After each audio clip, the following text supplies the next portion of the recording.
बोले श्री वृंदावन बिहारी लाल की जय। श्री राधा रानी सरकार की जय। श्रीमद् भागवत महापुराण की जय। श्री सद्गुरुदेव भगवान की जय। गौ माता की जय। जय जय श्री राधे, जय जय श्री राधे, जय जय श्री राधे। निताई गौर हरि बोल।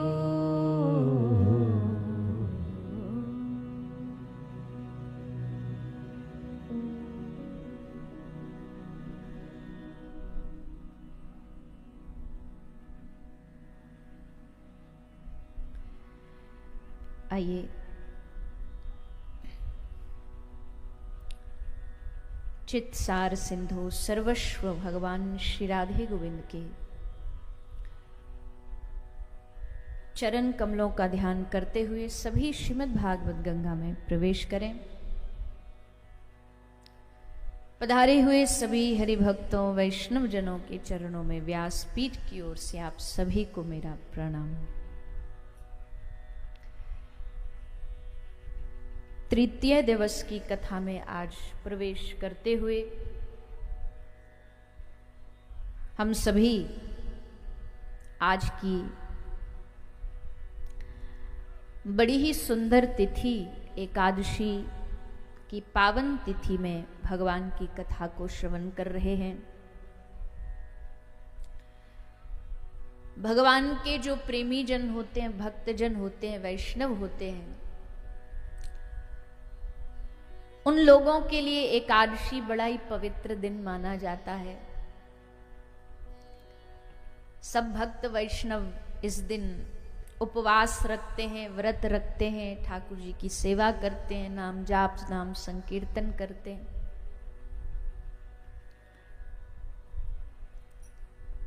देखो, व्रत का वास्तविक अर्थ क्या होता है? व्रत करने का मूल अर्थ क्या है? मूल भाव क्या है? कोई एकादशी करता है, कोई दूसरे व्रत करते हैं, तो व्रत में कहते हैं ये नहीं खाना, वो नहीं खाना, अन्न नहीं पाना, ये वाला वस्तु को नहीं खाना। तो इसका मूल अर्थ क्या है? वैसे तो भाव शास्त्रीय तो है ही कि भाई कलयुग रहता है, इसमें अन्न में उस दिन, लेकिन व्रत का मतलब होता है संकल्प। संकल्प भी कैसा? दृढ़ता के साथ संकल्प, पूरी ईमानदारी का संकल्प। क्योंकि जब हमारे जीवन में किसी विषय का, किसी चीज का संकल्प आ जाता है ना कि हाँ हम इस चीज के लिए संकल्पित हैं, तो अपने आप ही हमारे हृदय में दृढ़ता और आत्मविश्वास बढ़ता है।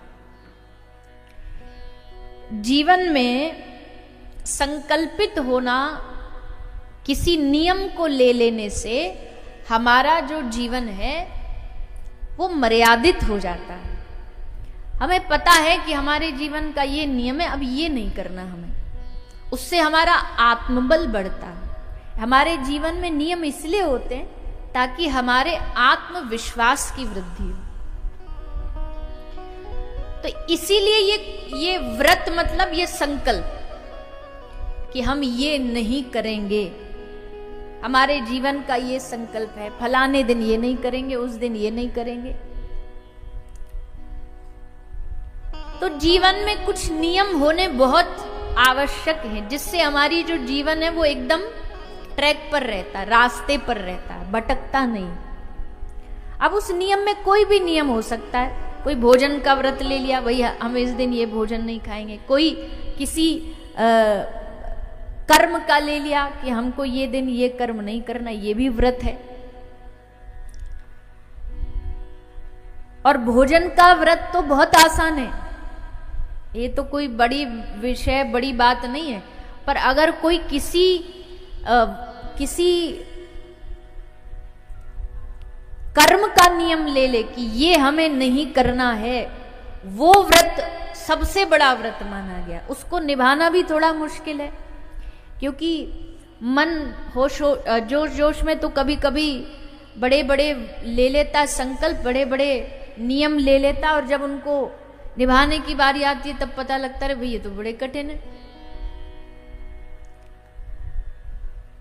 तो इसीलिए व्रत का मतलब होता है एक मर्यादा में बंधा हुआ जीवन। आज मर्यादा है कि आज एकादशी है, आज हम ये नहीं खाएंगे। आज मर्यादा है कि ज्यादा भजन करेंगे। आज मर्यादा है नाम संकीर्तन करेंगे। ये मर्यादा में बंधा हुआ जीवन। तो इसीलिए कोई भी दुनिया का व्रत हो, और जीवन में देखो व्रत सबको करना चाहिए, सबको। एकादशी का करो बढ़िया, किसी और व्रत में श्रद्धा वो करो, पर व्रत करो जरूर। क्यों? क्योंकि उससे संयम बना रहता है। और व्रत कई चीजों का करो, केवल भोजन का ही नहीं।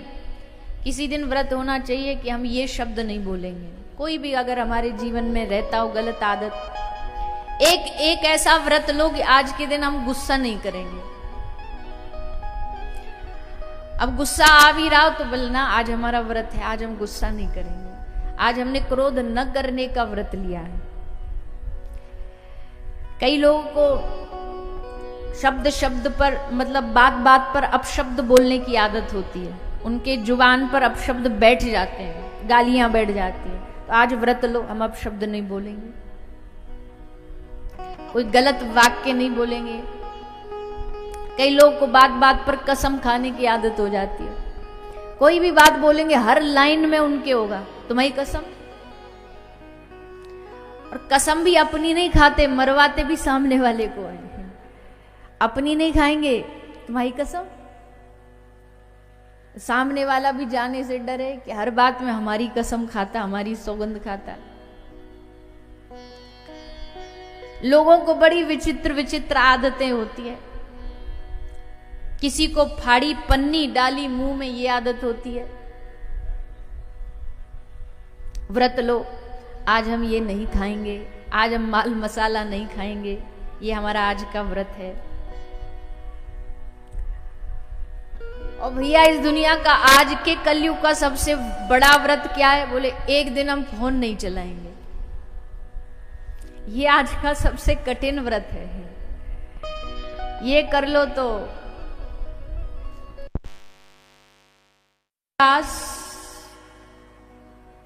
कलयुग की प्रत्यक्ष भगवान की साक्षात देवी है, साक्षात महारानी है। इसीलिए यमुना महारानी की सेवा करो, खूब सेवा करो। आप लोगों में से वृंदावन कौन कौन गया है? कुछ गए, आधे गए, आधे नहीं गए। आधे जो गए वो यमुना जी में स्नान करके आयो, यमुना जी का जल पान करके आयो। चलो, और जो नहीं गए, आगे जिनकी अंग्रेजी में कहते हैं ना टू डू लिस्ट होती है कि हमको जाना है वृंदावन, तो जिनको वृंदावन जाना है पहले से ही प्लान बना के जाइएगा। सबसे पहले यमुना जी को प्रणाम करेंगे, फिर उनकी आशीर्वाद लेके फिर जाएंगे किसी मंदिर में। वृंदावन जाने वालों को सबसे पहले यमुना जी को प्रणाम करना चाहिए, बाद में फिर किसी मंदिर दर्शन के लिए जाना चाहिए। पहले यमुना जी से आशीर्वाद लो कि हम पे कृपा करो कि हमारे हृदय में ये प्रेम उमड़े, भक्ति आए। तो पहली हो गई एकादशी महारानी, दूसरी हो गई यमुना महारानी, और तीसरी है तुलसी महारानी, वृंदा देवी। तुलसी जी की सेवा करके भी कृष्ण भक्ति मिलती है। तुलसी माता की रोज अर्चना करने, वंदना करने, आरती करने से भी भगवान की कृपा मिलती है, ठाकुर जी कृपा मिलती है।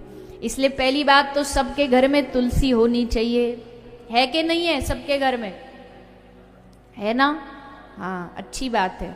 भारत में जन्म हुआ, सनातनियों में जन्म हुआ, तो हमारी पहचान यही है घर के आंगन में तुलसी का बिरवा, तुलसी का पौधा लगा हुआ हो तो किसी को बताना भी नहीं पड़ता, देख के ही समझ आ जाता कि ये किसी सनातनी का घर है, ये किसी भक्त वैष्णव का घर है। जब श्री हनुमान जी लंका जलाने गए तो हनुमान जी ने अपनी पूंछ की आग से पूरी लंका को खाक कर दिया, सब घर जलाए। जिन जिन घरों ने हनुमान जी की पूंछ में आग लगाने को तेल भेजा, कहते हैं जब हनुमान जी की पूंछ बढ़ती गई बढ़ती गई बढ़ती गई तो अब इतनी लंबी पूंछ में आग लगाने के लिए तो तेल भी बहुत चाहिए था। तो रावण ने घोषणा करी, लंकेश ने, जितना भी लंका में घर थे बोले सब अपने घर से थोड़ा थोड़ा तेल लेके आओ। तो सब तेल लेके गए और जो जो तेल लेकर के गए हनुमान जी ने उन्हीं के घर में जा जाके ढूंढ ढूंढ के आग लगाई। जैसे कोई भंडारा होता है ना गांव में, तो सब घर से अनाज आता है और जिस घर से अनाज आता है फिर उनके घर में प्रसाद भी जरूर पहुंचाना पड़ता है। बोल भैया इन्होंने अनाज भेजा था, थोड़ा मदद करी थी तो इनके घर प्रसाद भेजना पड़ेगा। तो हनुमान जी ने कहा तुम सब ने हमारी पूंछ में आग लगाई, हम तुम्हारे घर में लगाएंगे। तो जाके हनुमान जी ने पूरे लंका के घर घर में अग्नि लगाई, एक घर में नहीं लगाई, एक घर को छोड़ दिया। और उस घर को कैसे छोड़ दिया, उस घर पे कोई नेम प्लेट नहीं लिखी थी। किसका घर था सबसे पहले तो ये बताओ? हाँ जी, विभीषण महाराज का। उस घर में आग नहीं लगाई। तो इनको क्या पता था, ये तो जानते भी नहीं थे। विभीषण के घर में इन्होंने क्यों आग नहीं लगाई? क्या नेम प्लेट लगी थी, कोई नाम लिखा था? बोला ना, उस घर के आंगन में इन्होंने तुलसी देखी। देख करके हनुमान जी समझ गए ये तो हमारे सरकार का कोई प्रिय है, ये तो हमारे राम जी का कोई प्रिय है, इसको नहीं छुएंगे हम। तो उनको छोड़ करके सब घरों को लंका में जला दिया। तो तुलसी महारानी जो है ये हमारे घर की पहचान है, इसलिए सब घर के आंगन में तुलसी होनी चाहिए। तुलसी महारानी, यमुना महारानी और तीसरी एकादशी महारानी, इन तीनों की कृपा से ही जीवन में भक्ति प्राप्त होती है। तो ऐसा आज एकादशी का पावन दिन, हम एकादशी महारानी को प्रणाम करते हुए भागवत कथा के प्रसंग में प्रवेश करें। कल हमने भागवत जी का प्रथम स्कंद श्रवण किया, श्री सुखदेव जी का, राजा परीक्षित जी का प्रागट्य, भागवत का मंगलाचरण, ये सब दृष्टांत सूत जी सुना रहे नैमिषारण्य में। परीक्षित राजा के जीवन में उनसे एक संत अपराध बन गया। भूख प्यास में एकदम बावरे थे और ऊपर से सर पर कलयुग बैठा था। सर पर कलयुग बैठा था तो मन में साधु की, संत की अवज्ञा करने का भाव उत्पन्न हो गया। जबकि राजा परीक्षित ऐसे नहीं थे, वो तो संतों के लिए प्राण दे देने वाला राजा था। लेकिन सर पे कलयुग बैठा था, समय ही ऐसा था कि इसके अलावा करते तो क्या करते। गले में मरे हुए सर्प को डाल दिया शमीक ऋषि। अब शमीक ऋषि गले में मरे हुए सर्प को डाला तो उनके पुत्र को यह बात पता लग गई। अब पुत्र को तो थोड़ा जवान भी थे, जोश था, बिना जाने बिना कोई चीज को समझे बस हाथ में जल लेके संकल्प करके श्राप दे दिया। इससे एक बात और सीखने मिलती है भैया, कभी कभी ना जो हमें देखने को मिलता है उसके पीछे सच्चाई कुछ और होती है। इसलिए बिना बिना सोचे समझे उस कहानी को जाने, तुरंत उसका परिणाम नहीं दे देना चाहिए। पहले जानो, पहले समझो पूरी कहानी क्या है। कई लोग ऐसे इस दुनिया में बिना कहानी जाने अपनी खुद की मन की कहानियां बना लेते हैं। किसी व्यक्ति को ऐसा बीच में, एक व्यक्ति को ऐसा पकड़ लेंगे, ऐसा टारगेट पकड़ लेंगे कि अब उसने आगे क्या पीछे, और इतने अंधे हो जाते हैं ईर्ष्या में कि उनको अच्छाई तो दिखाई नहीं देती उस व्यक्ति में, बस बुराई ही बुराई दिखाई देती। कुछ बोला तो उसकी आगे पीछे की कहानी जाने बगैर अपने मन की कहानी बना ली। लेकिन पहले पूरी कहानी जानो, उसके बाद उस पर विचार करो। यहां राजा परीक्षित को जानते थे श्रृंगी ऋषि। अगर एक राजा ने कभी जीवन में कोई गलती नहीं करी और वो एक इतनी बड़ी गलती कर रहा है तो इसके पीछे कोई कारण होगा। ये जाने बगैर उन्होंने हाथ में जल लेके श्राप दे दिया और बड़े खुश होके आए और अपने पिताजी को बताया, आप चिंता ना करो, हमने श्राप दे दिया राजा को।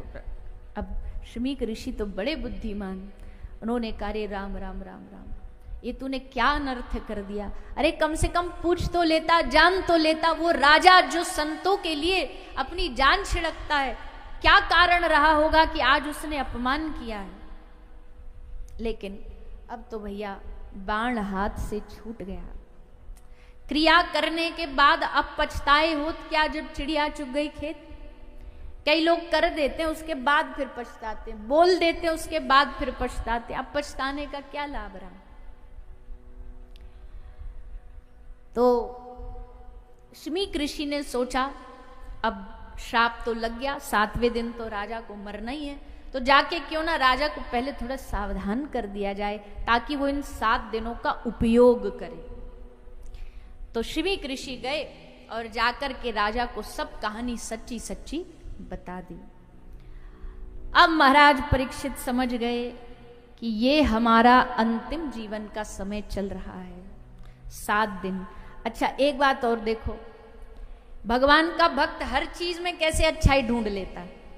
ये सुनो कि अगर कोई साधारण व्यक्ति होता, उसे पता चलता 7वें दिन मर रहे हैं और एक संत ने हमको श्राप दिया, तो पहले तो उस संत को हजारों गालियां देता कि हमको श्राप दे दिया 7वें दिन मरने का और ये है और वो है। लेकिन राजा परीक्षित क्या कह रहे हैं, राजा परीक्षित कह रहे हैं हंस के कि अरे वाह, हम आभारी हैं श्रृंगी ऋषि के कि उन्होंने हमें श्राप नहीं, हमें वरदान दिया। बोले मरने की बोल दी, इसमें क्या वरदान है। तो बोले हमने अपराध तो ऐसा किया कि हमको अभी की अभी मिट जाए, अभी की अभी नष्ट हो जाए, मर जाए, ऐसा श्राप देना चाहिए था उनको असल में तो।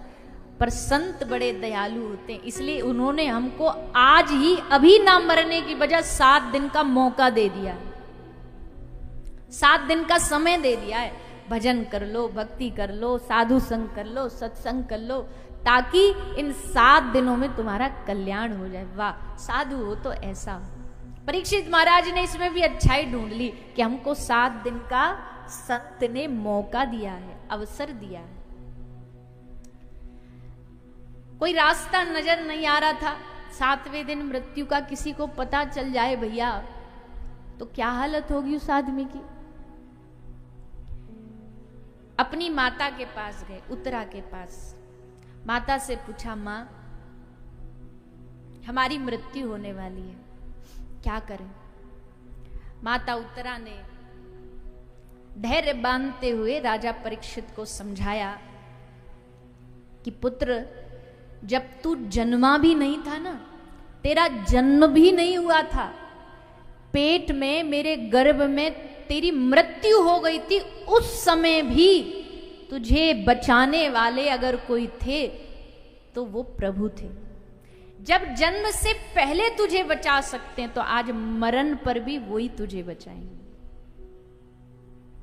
पर चलो, उस समय तो वो थे इसलिए उन्होंने बचा लिया। आज तो श्री कृष्ण है नहीं, वो तो गोलोक चले गए, अपने धाम चले गए। आज कौन बचाएगा। बोले आज उनका ही स्वरूप, भगवान का ही स्वरूप धरती पर कौन है, संत महापुरुष।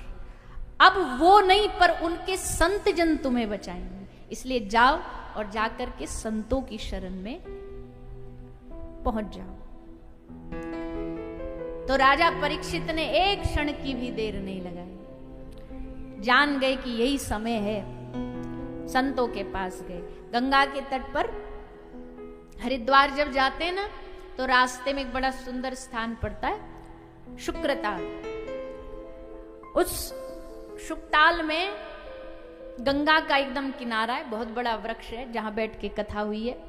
सब संत जमा थे, क्योंकि साधु संत कभी मिलेंगे ना तो ऐसे ही स्थान पे मिलेंगे, या तो गंगा का तट होगा, जमुना जी का, कावेरी का, सरस्वती का तट होगा, तीर्थ होगा, वहीं साधु मिलते हैं। तो समझ गए गंगा के तट पर जरूर साधु मिलेंगे। साधुओं का पूरा मेला लगा था। व्यास जी, पराशर जी, अत्रि, वशिष्ठ, सारे ऋषि उपस्थित थे।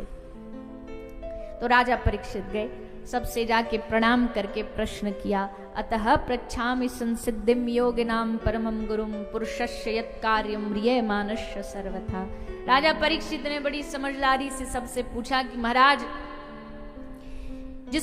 जिसकी मृत्यु उसके पास आ रही है, उसे पता चल रहा मरने वाला है, उस मृत्यु के समय को कल्याणकारी कैसे बनाया जा सकता है? हम जानते हैं कि मरने को टाल नहीं सकते और ना हमें टालना है, पर कम से कम मरण को सुधार तो सकते हैं। उसका रास्ता संत महापुरुषों से पूछ रहे हैं। 7 दिन में कल्याण का कोई रास्ता है आपके पास? तो सब संतों ने कान पकड़ लिए, बोले भैया 7 दिन 7 जन्म भी भजन करते तब भी गारंटी नहीं, भगवान मिले न मिले, कल्याण हो ना हो, तुझे 7 दिन में कौन सा मौका दे देंगे हम?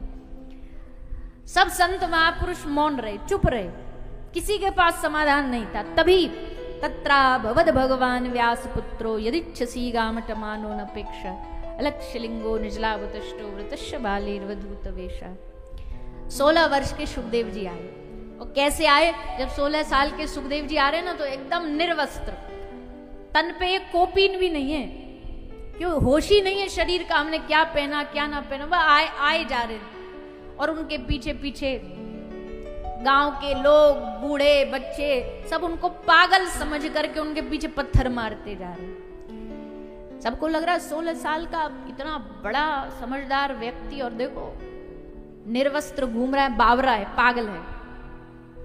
हमारे भारत देश में ना जो ऊंचे पहुंचे महापुरुष होते हैं उनको ज्यादातर पागल ही समझा जाता है, क्योंकि फकीर की अपनी मस्ती रहती है और उस मस्ती में फिर दुनिया को पागल ही लगता है कि ये तो पागल है एक नंबर का।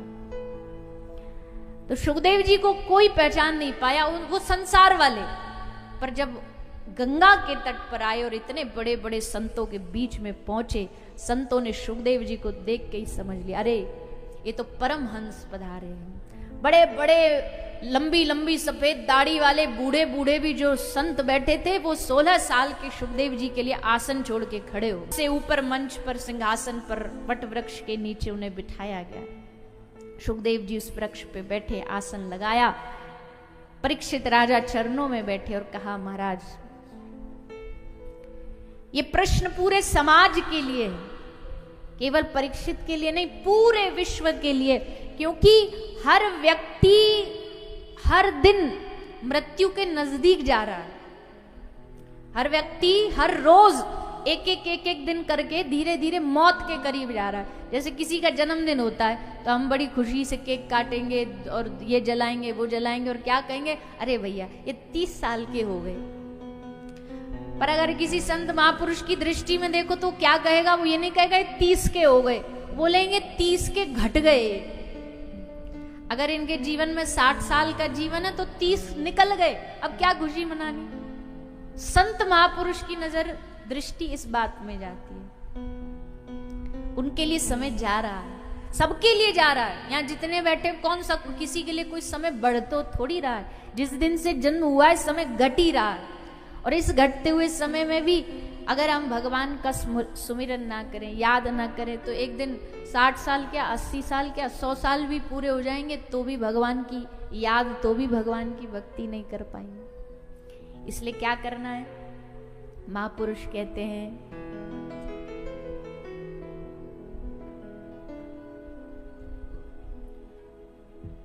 भूलो मत प्यारे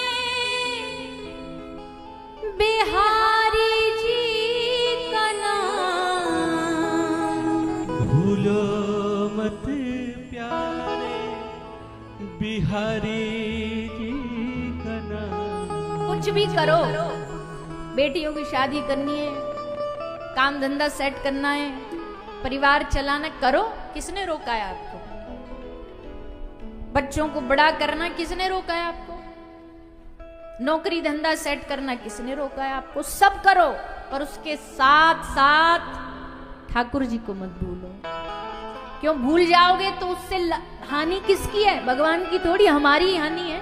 क्यों? क्योंकि ठाकुर जी सुख के निधान हैं, ठाकुर जी सुख का भंडार हैं, और जीवन में सुख चाहिए सबको। चाहिए कि नहीं चाहिए? सबको सुख चाहिए, सबको आनंद चाहिए। तो आनंद मिलेगा कहां से? इतनी गर्मी पड़ रही है, गर्मी में ठंडक कहां से मिलेगी? कहां से मिलेगी? कूलर के नजदीक बैठो, पंखा के नीचे बैठो, एसी के पास बैठो। जितना नजदीक जाओगे उतनी ठंडक पड़ेगी। वैसे जितना आनंद कंद भगवान के नजदीक जाओगे उतना ही जीवन में आनंद बरसेगा, उतनी शीतलता मिलेगी। इसलिए श्री बांके बिहारी लाल जो सब सुख के निधान हैं, जिनके द्वार पर मंदिर में रहती है भीड़ बड़ी भारी, दर्शन को आते हैं लाखों नर नारी, और सेवक है इनकी ये दुनिया तमाम, सारी दुनिया इनकी दीवानी है, सारी दुनिया इनके सेवक है, आश्रित है, और ये सबके स्वामी है। ऐसे सुख निदान भगवान का याद करोगे तो फिर दुख आएगा क्यों? और दुख आएगा भी तो भी हमारे पास भगवान है, सुख निदान है। दुख आकर के चला भी जाएगा तो भी हमें परेशान नहीं करेगा। इसलिए भूलो मत प्यारे बिहारी जी का नाम। कहीं भी रहो, जिस देश में, जिस वेश में, परिवेश में रहो, राधा रमण, राधा रमण, राधा रमण कहो। कहीं भी रहो, बस भगवान का नाम नहीं भूलना है। इसलिए राजा परीक्षित कह रहे हैं, हे प्रभु, महाराज जी को आसन दीजिए, विराजी।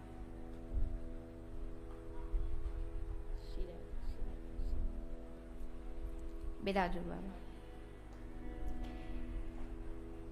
तो कह रहे हैं राजा परीक्षित के प्रभु, सारी दुनिया समय धीरे धीरे बिता रही है, काट रही है, ऐसे में कैसे कल्याण हो? तब श्री सुखदेव जी ने राजा परीक्षित को 7 दिन के समय में भागवत सुनाई। अगर राजा परीक्षित के पास और समय होता तो सुखदेव जी और भी लंबी कथा सुनाते, पर ये तो समय ही निश्चित था कि 7 दिन से ज्यादा राजा के पास टाइम ही नहीं है, तो इसीलिए 7 दिन में कथा सुनाई। इसलिए हमको ये मौका मिल रहा है कि हम 7 दिन में साप्ताहिक भागवत सुनते हैं। अब इस साप्ताहिक भागवत में जो उस समय साप्ताहिक भागवत हुई वो तो बड़ी अलग, दिन तक कोई ब्रेक ही नहीं था, ना कोई विश्राम, ना बीच में रुकना। पर आजकल तो 3 घंटे भी भारी पड़ते हैं लोगों को। कथा में भी तब आते हैं जब आधी कथा निकल जाती है कि नहीं? मेघनगर जबुआ वालों और आसपास के गांव वालों, दर्शन देने तब आते हो जब विश्राम की बेला चालू हो जाती है कि चलो अब तो बस 1 आध घंटे में तो ये निकल ही जाएंगे, अब चलते हैं। 11 बजे का समय, पर चलो चलेंगे, जब लास्ट में चलेंगे। क्यों? भंडारा पा के आना है। नेक्स्ट की कथा भी सुन लेंगे और भंडारा पा लेंगे। भंडारा तो रोज ही पाओगे, भंडारा तो घर में भी पा लोगे, पर ये कथा थोड़ी मिलेगी बार बार। और सुनो, आप तो बड़े भाग्यशाली हैं कि आपके क्षेत्र में पूरा आसपास आदिवासी क्षेत्र है, छोटे छोटे गांव है। ऐसे क्षेत्र में इतना बड़ा आयोजन होना ये बिना श्री हनुमान जी की कृपा से संभव ही नहीं। उनकी कृपा से ही हो रहा है। वो करा रहे हैं तो उन्होंने माध्यम बनाया है, जैन परिवार को, पप्पू भैया को, बाकी सब उनकी टीम को। और ये आप ही के लिए उत्सव होता है, आप ही के लिए आयोजन होता, कोई अपने घर के लिए थोड़ी करा। अपने घर के लिए कराते तो अपने घर में कराते। मंदिर में पंडाल लगा के, टेंट लगा के, भंडारा करके, प्रचार करके, इस सब की क्या जरूरत थी? इसलिए ताकि क्षेत्र के लोग जुड़े, क्षेत्र के लोगों को आनंद मिले। ये जो लोग बड़े बड़े हम बड़े बड़े वक्ताओं के पास जाकर के प्रश्न करते हैं, बोले आप सब लोग तो बड़े बड़े शहरों में ही कथा करते हो, अमेरिका लंदन में ही कथा करते हो, गांवों में तो करते नहीं। हमने कहा आओ दिखाते तुम्हें, कहाँ नहीं करते, हम हर जगह करते हैं। गांव में इसलिए करते हैं, आप सब कितने भाग्यशाली हैं जहां आपको कहीं चल करके जाना नहीं पड़ा, भागवत जी चल करके आपके पास आई। आपको गंगा तक नहीं जाना पड़ा, गंगा चल करके आपके पास आई। और गंगा चल के हमारे पास आ जाए फिर भी हम उठ के उसमें नहा भी ना पाए, डर के मारे कि ठंड लग जाएगी। ना ना ना, कई लोग होते बड़े वीआईपी होते हैं, उनको गंगा जी में पहुंच भी जाएंगे ना तो गंगा जी में डुबकी नहीं लगाएंगे, गंगा जी में भीतर नहीं घुसेंगे, गंगा जी की सिंडियों पे बैठ के लोटा से नहाएंगे, एक लोटा छिड़क लेंगे, बस हो गया गंगा स्नान। तो भैया काय को आया तू यहाँ इतना दूर, लोटा तो घर ही मंगवा लेता एक भर के किसी से, वहीं ड्राई क्लीन कर लेता। गंगा जी में आया तो डुबकी लगाओ। अब तो गंगा जी चल के आपके पास आई और फिर भी डुबकी ना लगाएं तो ये तो हमारी भैया मूर्खता है। तो ये कथा, ये आयोजन, और उसमें भी भागवत आयोजन तो और भी कोई करा सकता है। धनवान ऐसे ऐसे भी हैं, बड़े बड़े फिल्मी आयोजन करा लिए, ये करा लिए, वो करा लिए, उससे मनोरंजन तो हो जाएगा पर कल्याण कहाँ होगा? कल्याण तो तभी होगा जब गांव में, क्षेत्र में भगवान की कथा आती है, तब वो सब जीवों का कल्याण करती है। तो ये हमारे कल्याण के लिए कथा है। इसमें भी धूप लग रही है, ताप लग रही, गर्मी लग रही, ना ना हम नहीं जाएंगे, गर्मी बहुत पड़ रही है। तो गर्मी तो घर में भी पड़ेगी, गर्मी तो पंडाल में भी है, घर में भी गर्मी है, पर यहाँ कम से कम जो मन का ताप है, मन की जो गर्मी है, मन के तापों का तो कम से कम शमन होगा, मन के तापों का तो नाश किया जाएगा। घर में तो बाहर तन से भी जल रहे हैं और मन से भी जल रहे हैं, यहाँ कम से कम मन को तो शांत किया जाएगा। इसलिए ये आयोजन किसी का पारिवारिक नहीं है, ये आयोजन होते ही नहीं पारिवारिक, ये तो जन कल्याण के लिए होते हैं, ये तो सबके कल्याण के लिए होते हैं। तो केवल भंडारा खाने नहीं आना, कथा सुनने भी आना है। हाँ, साथ साथ में संग संग भंडारा, वो भी प्रसाद है ठाकुर जी का। पहले ये भागवत का प्रसाद लो और फिर अन्न का प्रसाद लो, दोनों प्रसाद लो।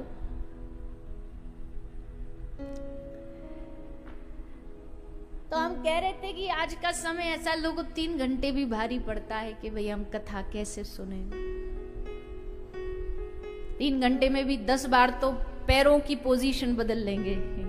अब की बार कमर दुख गई, अब की बार पाम दुख गया, हमने बोला सबरी मैया एकदम सीधी हो गई। अच्छा, कई तो ऐसी होती है माताएं, पूछो नहीं, वो तो कथा में पाम ही सीधा कर लेंगी, जिस तरह भागवत जी दोनों पांव ऐसे सीधा कर लेंगी। कई बार गांव में ऐसी एक आध मैया मिल जाती है, पांव सीधा कर लेंगी भागवत जी की ओर, मानो हमसे कह रही हो हमारे चरणों का दर्शन करो और कथा सुनाओ। 3 घंटे उनके चरणों के दर्शन करने पड़ते, दिख जाती तो हम टोक भी देते हैं तो फिर शर्मा जाती हैं। पर भैया ज्यादा तो भागवत जी आपसे कुछ मांगती नहीं ना, आपसे ये कहती कि भाई एक आसन बैठो, ये बीच में जल नहीं पीना, कुछ भी करो, पर थोड़ी तो मर्यादा हमको रखनी चाहिए। देखो अब तो इतनी छूट दे दी गई, जमीन पर नहीं बैठ सकते, कुर्सी ले लो, सोफा लग गए कथाओं में। बताओ कथा में सोफाओं की आवश्यकता क्या? पहले के समय में कहाँ आवश्यकता होती थी? पहले तो ना तो मंच की आवश्यकता होती, ना माइक की आवश्यकता होती। पर चलो ये भी कोई बुरा थोड़ी है, पर हमको भागवत जी ने स्वतंत्रता दी है कि समय के साथ सब बदल रहा है, आप भी अपनी सहजता से कथा सुनो। भागवत जी ये कहती है आपकी सहजता जरूरी है, आपका मन जैसे कथा। अब किसी बेचारे के घुटना में दर्द हो, कमर में दर्द हो, हम कह दें नहीं 3 घंटे जमीन पे ही बैठ के सुननी है, तो दूसरे दिन तो खड़ा ना हो, हमारा ही लॉस है, कल से कथा में नहीं आएगा फिर, और बेचारे उसका भी लॉस है, कथा रह जाएगी। तो भागवत जी ने कहा कोई बात नहीं, आप कुर्सी पे बैठ के सुन लो, सोफा पे बैठ के सुन लो, पर बस श्रद्धा से सुनो, श्रद्धा होनी चाहिए दिल में। कहीं बैठो क्या फर्क पड़ता है? भागवत जी का नियम बोले 7 दिन फलाहार करो, अब फलाहार 7 दिन नहीं है किसी के बस की, तो वहां भी छूट दे दी, कोई बात नहीं, भोजन करो, इतनी मात्रा में करो कि ना तो कथा के बीच में भूख लगे और ना ही इतना खा लो कि आलस आ जाए। इतना पाके बैठ के, भूखे भी बैठ गए तो भी दिक्कत है। बोले भैया, व्यास जी ने बोला फलाहार करेंगे हम तो। अब बिना खाए बैठ गए और बीच कथा में लगी पेट में चूहा कूदे। अब कथा में ध्यान लगेगा, मन लगेगा कथा में? अब कथा सुना रहे होंगे व्यास जी और हमारे दिमाग में घूम रहे होंगे रसगुल्ला, तो ऐसे में तो फिर कथा का भी लाभ नहीं रहा। और इतना भी मत खा के आ जाओ कि यहां आते ही समाधि चालू हो जाए। समाधि समझ रहे हो ना? कौन सी वाली समाधि? हाँ, वो जो मीठी मीठी नींद आती है ना, दोपहर वाली। टाइम भी ऐसा ही है दोपहरी का, हल्की हल्की गर्मी, ऊपर से पानी की बौछारें पड़ रही हैं, और फिर तो पीछे पीछे बैकग्राउंड में म्यूजिक और चल रहा है। फिर देखो मजे, आहा क्या बढ़िया, 3 घंटे की समाधि लगेगी। तो इतना भी नहीं पाके आ जाना है। भागवत जी कह रही है सहजता से जैसे मन लग जाए कथा में, ऐसे सुनो। फलाहार करके सुन सकते हो, फलाहार। भागवत जी तो कह रहे तुम घी पी के सुनो, हमको क्या लेना देना, बस श्रद्धा से सुनो। श्रोता में श्रद्धा होनी चाहिए। हम ये नहीं कह रहे कि हम में श्रद्धा रखो, व्यक्ति में श्रद्धा हो ना हो, पर जो कथा सुनाई जा रही है उसमें श्रद्धा रखो। यहां व्यासपीठ पर कोई बैठा है, अगर उस व्यक्ति को भी आप प्रेम कर रहे हो ना, तो उसका कारण भी भगवान की कथा ही है, तभी उस व्यक्ति से प्रेम करते हो। नहीं तो आपको उस व्यक्ति से भी क्या लेना देना, क्या जान पहचान। हमको कभी कभी लगता है, अभी हमने बताया ना, अभी हम 3 दिन पहले ही विदेश से आए हैं, वहां कथा चल रही थी। कई बार ऐसी जगह पर जाते हैं कथा करने, हमको लगता है यहाँ तो किसी ने हमको कभी सुना ही नहीं होगा, यहाँ वाले लोग तो हमें जानते ही नहीं होंगे। पर जब वहां जाते हैं और जब वहां लोग अपना अनुभव बताते हैं, अरे बड़े बड़े लोग छोड़ो, हमें ऐसे ऐसे छोटे छोटे बच्चे मिले इस बार जिनको हिंदी तक भी नहीं आती, अंग्रेजी आती है बस, फिर भी वो 3 घंटा बेचारे कथा में बैठकर कथा सुनते हैं। और कई हमारे गाए हुए ऐसे भजन उनको पूरे कंठस्थ याद है। उनके मम्मी पापा ला के मिलवाए, बोले इनको कोई हिंदी तो दूर दूर तक भी मतलब नहीं पता इनको, पर हर दिन सुबह शाम आपके भजन सुनते हैं। अब हमको सुन करके कितनी खुशी होती है, हमको सुन के कितनी प्रसन्नता होती है कि ठाकुर जी की कितनी कृपा है कि इस कथा ने कितने घरों में जा करके कितने लोगों को अपना भक्त बनाया। वो कथा के भक्त हैं, इंसानों के नहीं, हमारे नहीं है, किसी प्रवक्ता के भक्त नहीं है, वो सब कथा के भक्त हैं।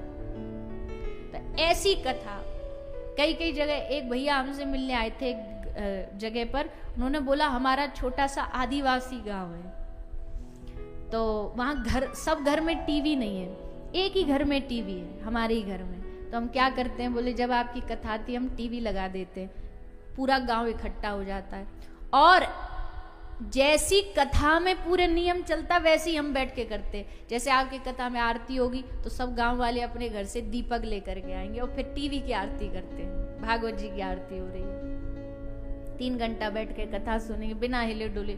और उसके बाद फिर क्या करेंगे, बोले जब विश्राम हो जाता है तो हमको पता अब कथा में प्रसाद बटेगा, तो भैया बोला हम अपने घर में प्रसाद रखते हैं, जो आता सबको फिर प्रसाद दे के भेजते कि लो जी हो गया प्रसाद। ऐसे ऐसे लोग भी होते हैं, बताइए। तो कथा कितना कुछ जीवन में बदलाव लाती है, कितने लोगों का जीवन बदलती है, मूल कथा है। तो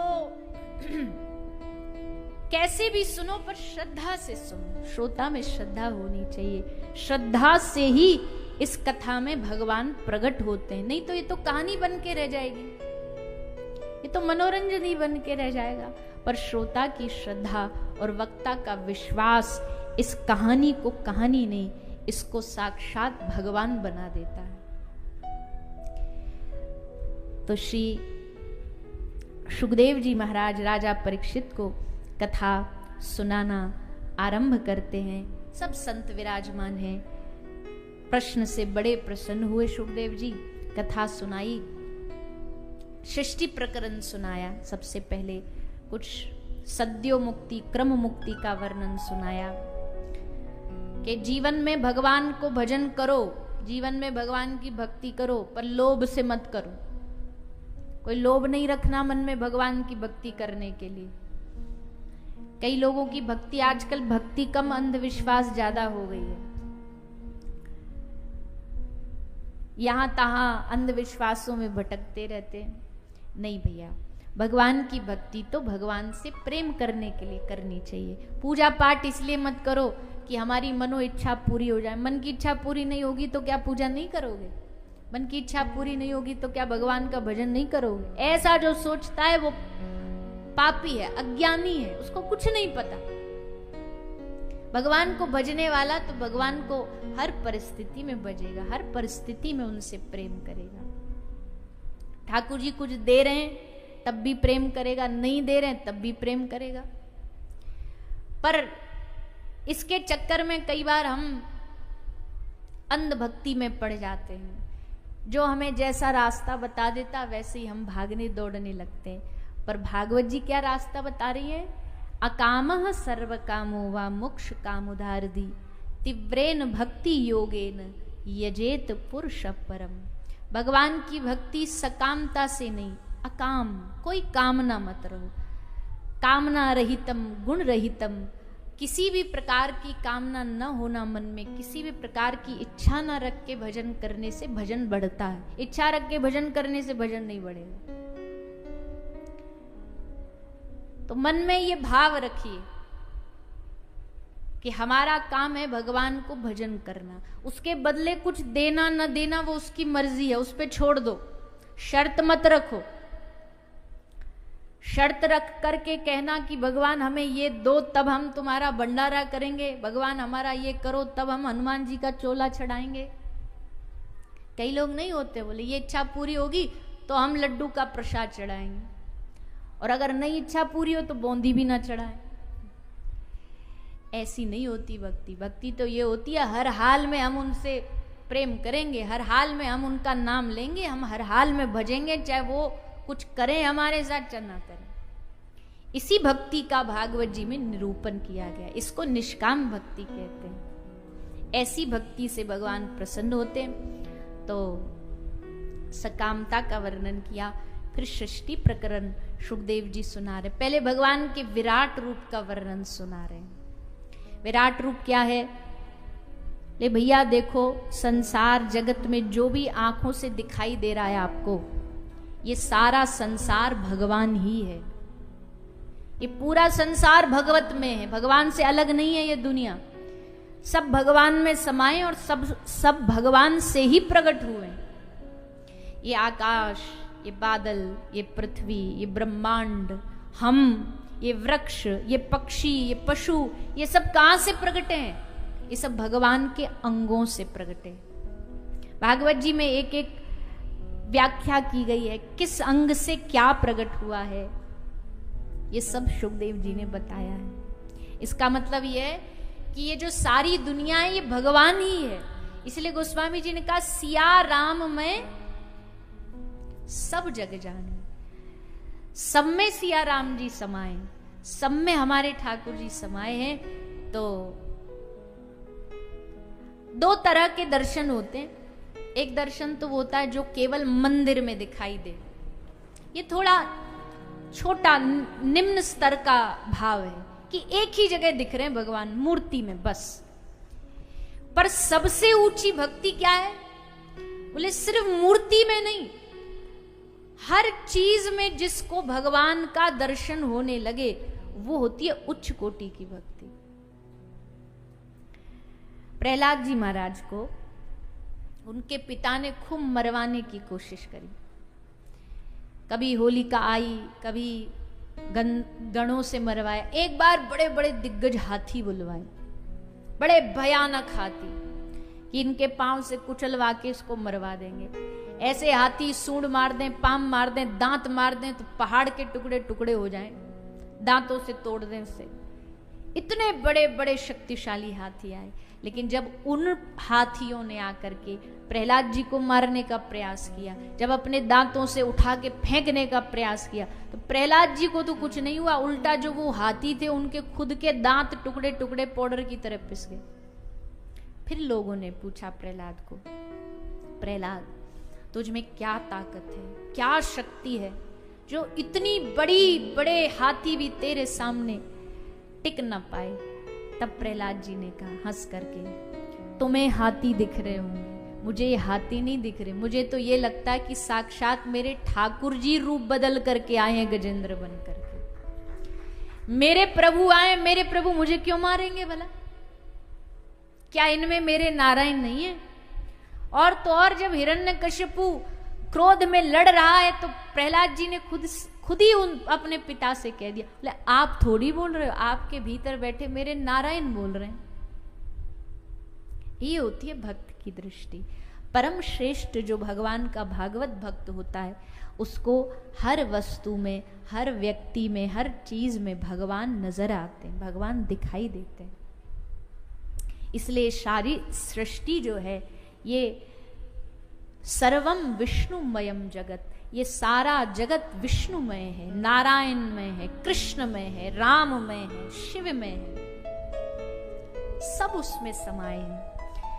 तो ऐसी सृष्टि, अब ये सृष्टि बनी कैसे बोले, एक बार भगवान गोलोक में विराजमान है, भगवान के मन से महतत्व प्रकट हुआ, महतत्व से 3 अहंकार, सात्विक, राजसिक, तामसिक अहंकार प्रकट हुए, पंच महाभूत, पंच तृण मात्राएं प्रकट हुई, जीव कैसे कैसे धरती पर आया उसका वर्णन किया, ये 5 भौतिक शरीर कैसे बनता है उसका वर्णन किया, और फिर ब्रह्मा जी का प्रागट्य हुआ।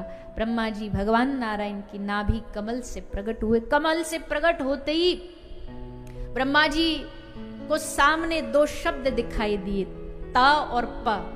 भगवान ने प्रेरणा दी कि तप करो, तो ब्रह्मा जी तप करने गए, सहस्त्र वर्षों तक तप किया, बल प्राप्त किया, और तब उन्होंने सृष्टि आगे बढ़ाई। सृष्टि की आगे कैसे बढ़ी उसका वर्णन सुखदेव जी करते हैं, पर उससे पहले एक और भक्त का चरित्र श्री सुखदेव जी महाराज सुना रहे हैं, जो भक्त हैं श्री विदुर जी महाराज। विदुर जी महाराज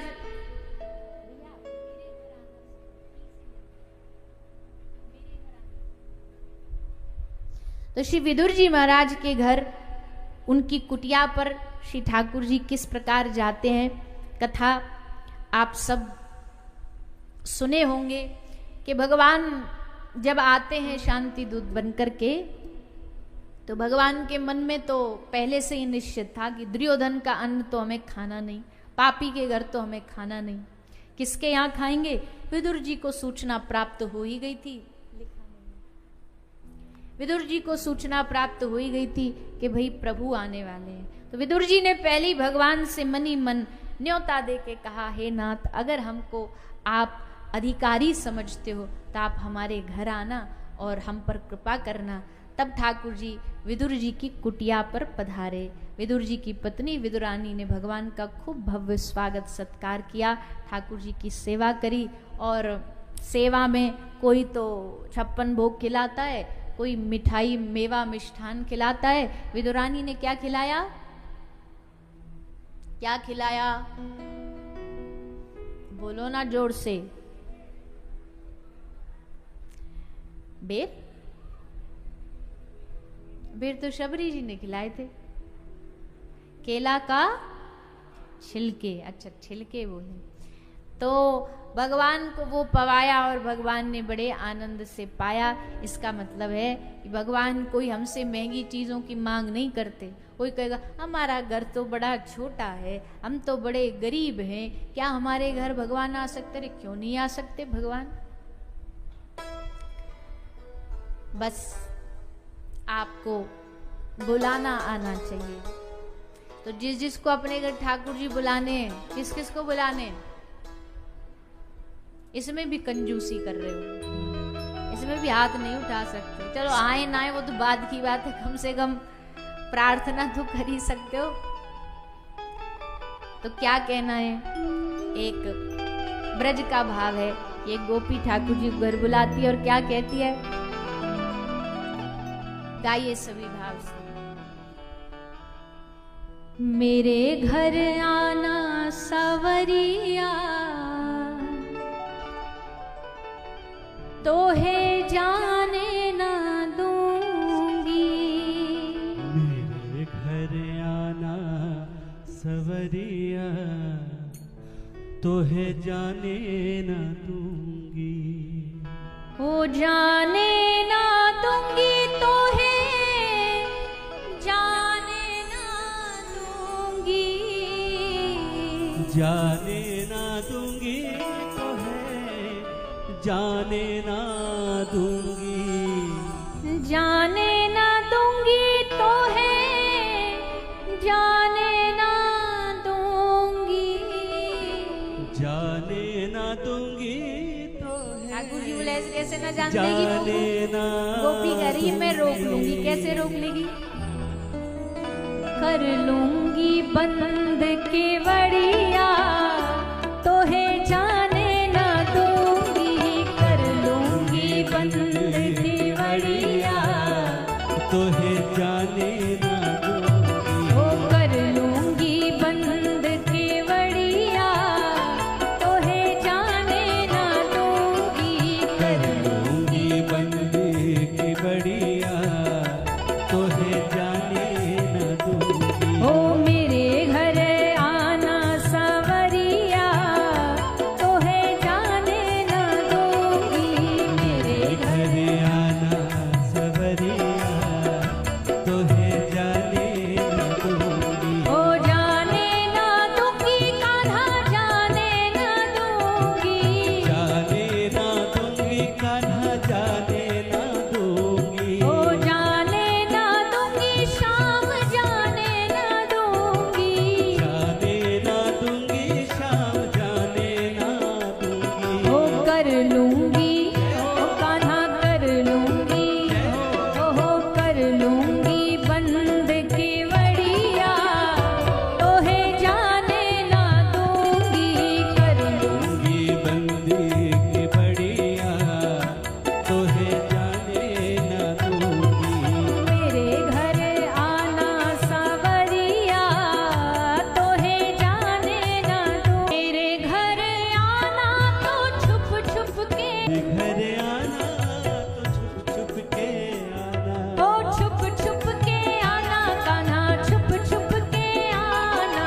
छुप छुप के आना कान्हा, छुप छुप के आना। ओ छुप छुप के आना शाम, छुप छुप के आना। छुप छुप के आना शाम, छुप छुप के आना। ओ मेरे घर आना तो छुप छुप के आना। मेरे घर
सुंदर भगवान की।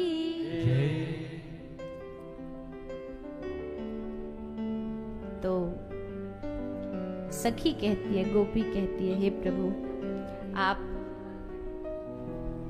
मेरे घर आएंगे तो क्या क्या करूंगी। पहली शर्त रखती है, बोले छुप छुप के आना, कोई देख ना ले।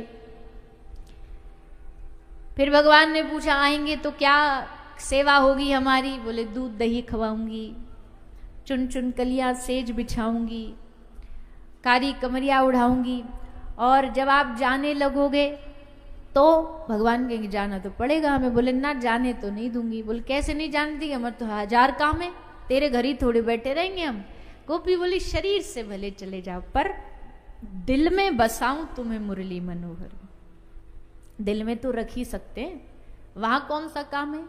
शरीर से चले जाओ, हम शरीर से रोक भी नहीं रहे तुम्हें, पर दिल में रखना ये तो हमारा अधिकार है ना।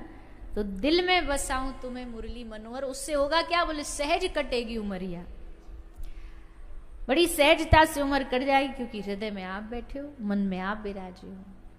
तो ये भाव रख के भगवान को बुलाना चाहिए। और भैया देखो आजकल तो बिना न्योते तो दुनिया वाले नहीं आते, तो भगवान काहे को आएंगे। दुनिया वालों को भी न्योता दो, ब्याह में अगर कार्ड ना पहुंचा तो मुंह फुला लेंगे, मजा ले आ जाए तो। अच्छा कार्ड से भी काम नहीं, जा दिन ब्याह उस दिन भी फोन नहीं करोगे, बोले आप आए नहीं, जब 1000 मनुहार करवा लेंगे तब आएंगे। तो दुनिया वालों के इतने नखरे हैं, जिनको कोई पूछता नहीं उनके भी इतने नखरे हैं। तो हमारे ठाकुर जी को तो भैया लाखों दीवाने हैं, लाखों काम हैं, वो भी तो तभी आएंगे ना जब घर में जब मनुहार करोगे, मनाओगे, निवेदन करोगे, प्रार्थना करोगे। एक प्रार्थना ही काफी है, वो इतनी मनुहार भी नहीं कराते हो। तो एक दिल की पुकार जिस दिन निकलेगी, दिल से निकलेगी, उस दिन ठाकुर जी भागे भागे दौड़े दौड़े हमारे पास आ जाएंगे। बस उस एक दिन की पुकार के लिए जीवन भर हमें प्रयास करना चाहिए कि एक दिन आए जब हमारी पुकार बस जुबान की ना हो बल्कि दिल की पुकार हो। तो भैया आज विदुर और विदुरानी की दिल की पुकार थी, इसलिए भगवान सब राजा महाराजा ऋषि ब्राह्मण बड़े बड़े सम्मान्य जनों का घर छोड़ करके विदुर की कुटिया पर पधारे, छोटी सी कुटिया पर। और भगवान ने बता दिया हमको कोई स्टेटस खुश नहीं कर सकता, हमको किसी का बड़ा स्टेटस खुश नहीं कर सकता। कहीं सोचो भैया ये तो बड़े स्टेटस वाले हैं, बड़े नामी ग्रामी हैं, इनसे भगवान राजी होंगे ना। इतिहास गवाह है, भगवान ने तो उन पर कृपा करी जिनको दुनिया में कोई कुछ समझता ही नहीं था। विदुर जी को क्या समझता था दुर्योधन, हर तीसरे दिन जाकर के अपमान कर देता, हर तीसरे दिन जाकर के उल्टे सीधे शब्द बोल देता। विदुर जी सहन करते रहे, सहन करते रहे, लेकिन फिर अंत में लगा कि सहन शक्ति तो ठीक है। किसी ने कहा ना कि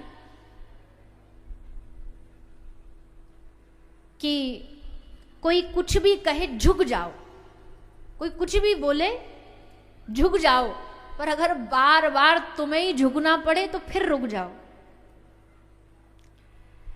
जहां अपनी मन की शांति खराब हो रही हो फिर वहां फिर कोई फायदा नहीं है रहने का, वहां कोई लाभ नहीं है रहने का। विदुर जी ने सोचा कि ठीक है, यहां रह करके ना तो हमारा मन ना तो हमारा तन खुश है, इससे अच्छा इस स्थान को छोड़ देना चाहिए। ऐसी जगह चुनते हैं जहां हम अपनी मनमर्जी से शांति से भगवान का भजन कर सके। तब श्री विदुर जी एक कुटिया बना करके उसमें जाके रहना शुरू कर देते हैं। विदुर और विदुरानी दोनों रहते हैं, दोनों दंपति खूब भगवान का भजन करते हैं, 12 मंत्र का जाप करते हैं, सुबह से शाम अपना क्रिया भजन की करते हैं। और आज उनका भजन का उन्हें फल मिला कि साक्षात भगवान उनके द्वार पधारे। ऐसा अद्भुत प्रसंग श्री सुखदेव जी ने श्रवण कराया। अब श्री ब्रह्मा जी को भगवान ने तो आज्ञा दे दी कि आपको सृष्टि बढ़ानी। अब बेचारे ब्रह्मा जी बड़े परेशान, सृष्टि कैसे आगे बढ़े। फिर उन्होंने विचार किया, और अपने शरीर से 10 पुत्र प्रकट किए, जिनको ब्रह्मा जी के मानस संतान कहा जाता है। सनकादि ऋषि, करदम ऋषि, नारद जी, ये सब भगवान ब्रह्मा जी के मानस पुत्र हैं। भगवान ने इन सब सनकादि ऋषियों को कहा कि जाओ सृष्टि आगे बढ़ाओ। सनकादि ऋषि कहते हैं ना, हरि शरणम हरि शरणम हरि शरणम ही केवलम, हमको कुछ नहीं करना, हम तो बस हरि शरणम भजन करेंगे, हमें और दुनियादारी से लेना देना कोई नहीं। आप किसी और को बना लो सृष्टि आगे बढ़ाने के लिए। अब ब्रह्मा जी ने नारद जी को प्रकट, नारद जी का, नारद जी आप सृष्टि को आगे बढ़ाओ। नारद जी बोले ना, हम नहीं फंसने वाले इस चक्कर में, हम भी बस भगवान का भजमन नारायण यही करेंगे जीवन भर। ब्रह्मा जी ने सोचा हम जितने भी बालक प्रकट कर रहे हैं सब सृष्टि आगे बढ़ाने से मना करते जा रहे हैं, अब क्या करें। तो ऐसे काम नहीं चलेगा, अब एक काम करो, सृष्टि आगे बढ़ानी है तो एक स्त्री और एक पुरुष, इनका निर्माण करो जिससे सृष्टि आगे बढ़ेगी, उनके वंश से सृष्टि आगे बढ़ेगी। तो श्री ब्रह्मा जी ने अपने देह से ही एक पुरुष और एक स्त्री का प्रागट्य किया। मनु जो पुरुष हुए, शत्रुपा जो देवी नारी हुई। मनु वंश शुरू हो गया, मनु और शत्रुपा का वंश शुरू हो गया। मनु जी को ब्रह्मा जी बोले जाओ हम आज्ञा देते हैं, हमारी आज्ञा से हमारी सृष्टि का वर्धन करो। मनु महाराज ने कहा हम तो कर देंगे, पर ये बताओ आपकी फिर बनाई गई सृष्टि रहेगी कहाँ, कोई जगह भी तो बताओ। क्योंकि उस समय तक पृथ्वी नहीं थी, उस समय पृथ्वी थी पर वो पृथ्वी समुद्र तल में दबी हुई थी। तो अब उस पृथ्वी को लाए कौन निकाल करके। ब्रह्मा जी चिंतित हुए और चिंतित होते होते ब्रह्मा जी की नासिका से एक पिंड गिरा जो श्री वराह भगवान के रूप में प्रकट हो गए। भगवान का ये अवतार है वराह अवतार। अब वराह भगवान समुद्र से पृथ्वी को निकालने जा रहे हैं। ये पृथ्वी को निकालने जा रहे हैं, उधर एक हिरण्याक्ष नाम का दैत्य युद्ध लड़ने जा रहा है किसी से भी मतलब योद्धा था, बड़ा भारी योद्धा था। अब उसको एक दिन मन किया कि हम किसी से जाके लड़ें, हमारे हाथ में खुजली चल रही है। कई लोग होते हैं उस दुनिया में, उनको लड़ने की खुजली चलती है, बहुत शांति उनको पचती नहीं है, तो वो ढूंढते हैं अब किससे लड़ूं, अब किसको क्या बोलूं। तो यहां तहां कहीं भी जाके लड़ भिड़ जाते हैं। और हर परिवार में, हर समाज में ऐसा तो एक जरूरी होता है जो बिना बात की माथा पच्ची तो चालू करके ही रखता है घर में। तो बोला हम जाकर के लड़ेंगे, हम जाकर के युद्ध करेंगे। और एक बात और है, कहीं जा चौराहे पर जाकर के लड़ गए, अब तमाशा दुनिया देखती है, फायदा दूसरे उठाते हैं। बोले दो आदमी आपस में लड़ रहे थे और जोर जोर से लड़ रहे थे, और लड़ाई में तो आपको पता ही है कितने बढ़िया बढ़िया शब्द निकलते हैं।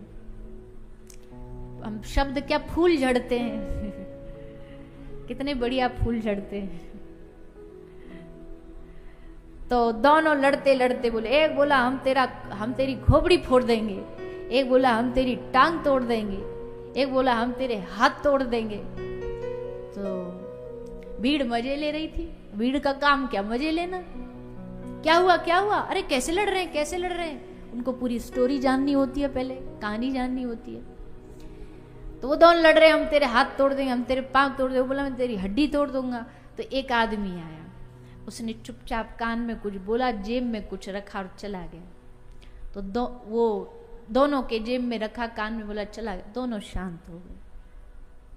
तो उन्होंने पूछा भैया ऐसे कैसे, कौन सा मंत्र दे दिया जो दोनों शांत हो गए। बोले मंत्र कुछ नहीं, उसने कान में बोला और जेब में अपने बिजनेस का कार्ड रख के गया। बिजनेस का कार्ड क्या है, बोले हड्डियों का नया डॉक्टर है। तो उसने लिखा भैया तुम दोनों की टूट जाए तो ये नंबर है, वहां आ जाना, मेरा काम चल जाएगा, मेरा धंधा चालू हो जाएगा, मेरी बोनी हो जाएगी। बोनी नहीं हुई सुबह से। तो तब समझ में आया लड़ेंगे हम, हड्डी टूटेगी हमारी और मजा आएगा इनको। पैसा कमाएंगे, ये इससे भैया काहे को लड़ना, चला चोर चोर मोसेरे भाई, दोस्ती बन लेते हैं, हाथ ही मिला लेते हैं। तो कई होते हैं जो जिनको बस मन करता है तो आए, हिरण्याक्ष आया, बोला हमको लड़ना है, सबसे जाके कहता हमसे लड़ोगे? सब बोले भैया ना तो हमारे पास टाइम ना तेरे बराबर ताकत, क्यों बड़ा शक्तिशाली था। सब देवता भी इसको देख के घबरा जाते। रास्ते में मिल गए एक दिन नारद जी। नारद जी से बोला आप लड़ोगे, आपको लड़ना आता है? नारद जी बोले ना, लड़ना नहीं आता पर लड़वाना आता है। हम लड़ नहीं सकते पर किसी से लड़वा सकते हैं। बोले किससे लड़वाओगे? बोले वराह भगवान से। वराह भगवान समुद्र में से पृथ्वी को निकाल के ला रहे हैं। तेरे एकदम कांटे की टक्कर के योद्धा हैं, मजा भी आएगा तुझे युद्ध करने में, जा रोक उनको। अच्छा एक बात और है, नारद जी कोई जोकर नहीं है, लेकिन नारद जी भगवान के मन का अवतार है। तो जब भगवान को कोई लीला खेलनी होती है ना, तब वो नारद जी को ये जिम्मेदारी सौंपते हैं कि जाओ कहीं जाकर के बीज बोया, किसी के मन में कुछ डाला हो, तब नारद जी करते हैं। कोई नारद जी कोई कार्टून नहीं है, जोकर नहीं है कि मन मर्जी कहीं भी डोलते फिरते रहते, लड़ाई झगड़ा करवाते। भगवान जब भी नारद जी ने कोई लीला करी है ना, तो उसके परिणाम में भगवान ही प्रकट हुए, भगवान की कोई लीला सिद्ध हुई है जो भी नारद जी ने किया। तो आज यहाँ हिरण्यकशिपु एक बार कंस को समझाया आए थे। जब कंस ने पहले बालक को लौटा दिया ना देवकी के, तो देवताओं में खलबली मच गई। बोले अब तो ये तो कंस तो धर्मात्मा बन गया, इसके मन में दया आ गई, और जब तक पाप नहीं करेगा तो भगवान अवतार नहीं लेंगे। तो किसको भेजो? बोले नारद जी को भेजो, यही बुद्धि घुमा के आएंगे। तो आ गए बुद्धि घुमाने नारद जी। ऐसी बुद्धि घुमाई कि पाप वृत्ति फिर से मन आ गया, तो भगवान को फिर अवतार लेना पड़ा। तो इसलिए नारद जी भगवान के मानस मन के अवतार है। तो कहा जाओ वराह भगवान से युद्ध करो। आया हिरण्याक्ष और वराह भगवान से युद्ध करता है। भगवान उसका उद्धार कर देते हैं और फिर समुद्र से पृथ्वी को निकाल के लाए। और मनु महाराज को ब्रह्मा जी ने कहा अब मिल गई आपको पृथ्वी, अब सृष्टि आगे बढ़ाओ। तब मनु शत्रुपा के गर्भ से 3 पुत्रियां और 2 बालक प्रकट हुए।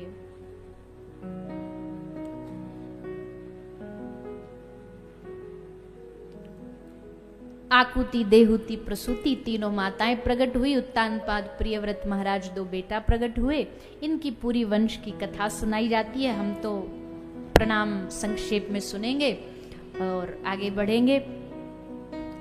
मनु महाराज की पुत्रियों के जीवन में बड़े बड़े ऋषि महात्माओं से इनका विवाह हुआ। देहुति माता का विवाह साक्षात श्री कर्दम ऋषि के साथ हुआ। बड़े अद्भुत ऋषि थे कर्दम ऋषि। इनका पूरा जीवन तप ही करने में निकल गया, तप ही तप करते रहते। तपस्या के फल से एक दिन भगवान मिले, तो भगवान ने तब इनको आज्ञा दी कि हमारी इच्छा है प्रभु आप गृहस्थ में जाओ।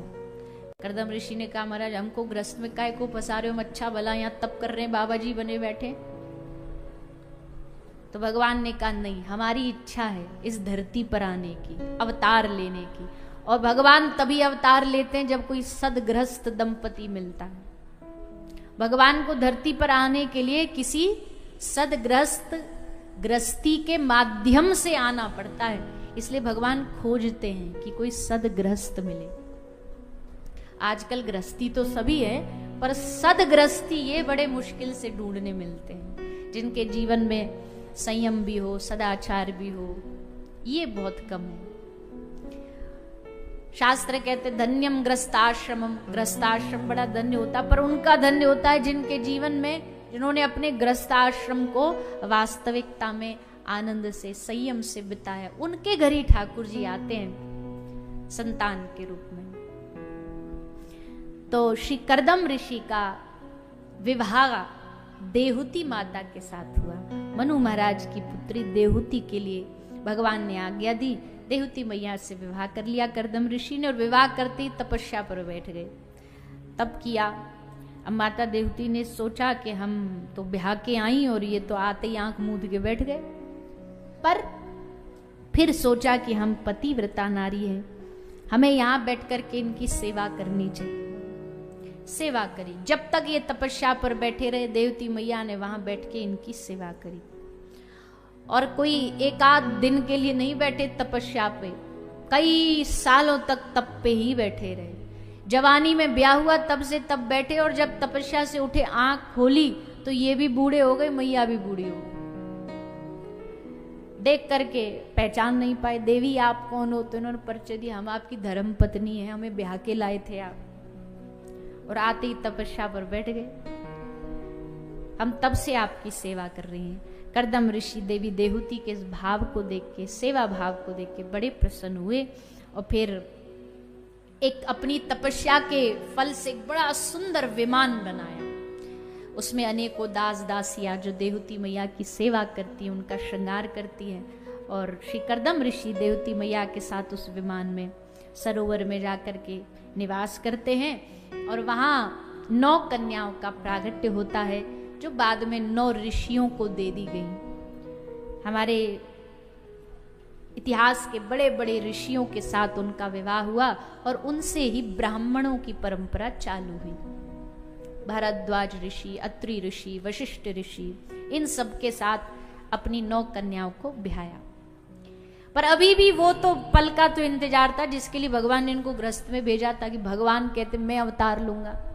जब तक वो अवतार नहीं लेंगे तब तक कर्दम ऋषि गृह त्याग नहीं करते। अंत में भगवान ने स्वयं माता देहूति के घर में प्रवेश किया, और 9 मास बाद श्री कर्दम ऋषि और माता देहूति के घर श्री कपिल भगवान का प्रागट्य हुआ।